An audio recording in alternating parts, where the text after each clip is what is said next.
سلام به کانال علمولوژی خوش اومدید. امروز اومدیم با یک ویدیوی جذاب دیگه در مورد مواد غذایی و ویتامین ها و مواد معدنی که برای تقویت حافظه انسان بسیار مفیدن. پس اگر دوست دارید با این مواد معدنی، غذایی و ویتامین ها آشنا بشید، با ما تا آخر این ویدیو همراه باشید.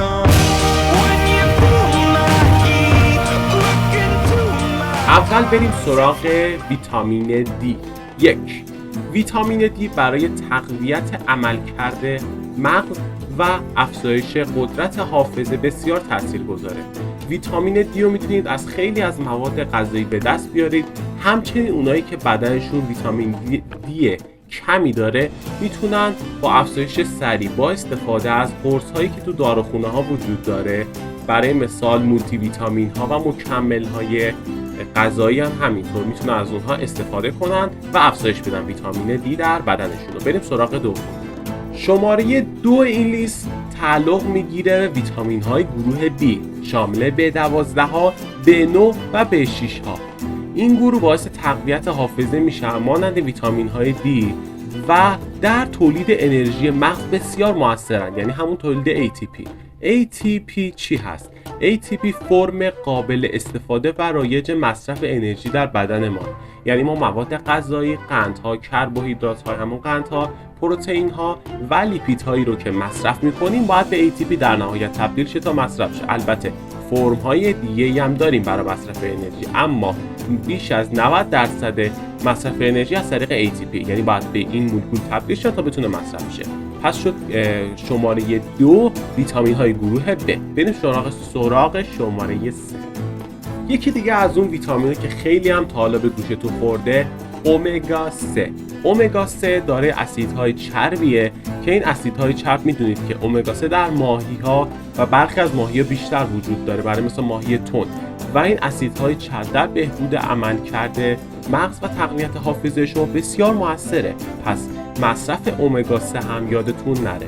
امگا 3 رو میتونید از داروخونه هم تهیه کنید یا اینکه از غذاهای دریایی مثل ماهی، البته میگو هم فکر کنم یه ذره داشته باشه، اما بیشتر ماهی، به ویژه مثلا ماهی تن.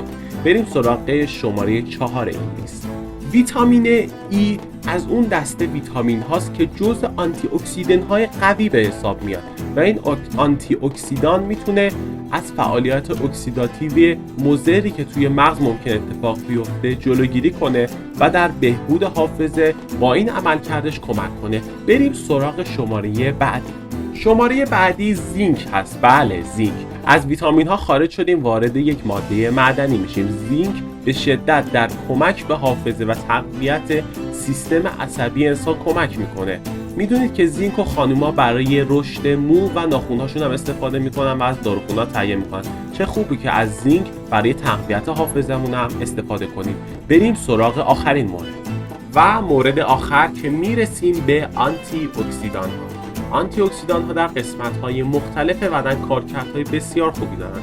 یکی از اون کارکردها تاثیر بر سیستم عصبی مرکزی انسان و مغز اون و تقویت حافظه انسان. در مواد غذایی زیادی وجود داره، همونطور که گفتیم برای مثال تو ویتامین ای وجود داره و خاصیت آنتی اکسیدانی داره و در شکلات ها وجود دارن، در قهوه وجود داره و در خیلی مواد دیگه مثل انار و باعث تقویت حافظه میشه و یادگیری شما رو بهبود میبخشه.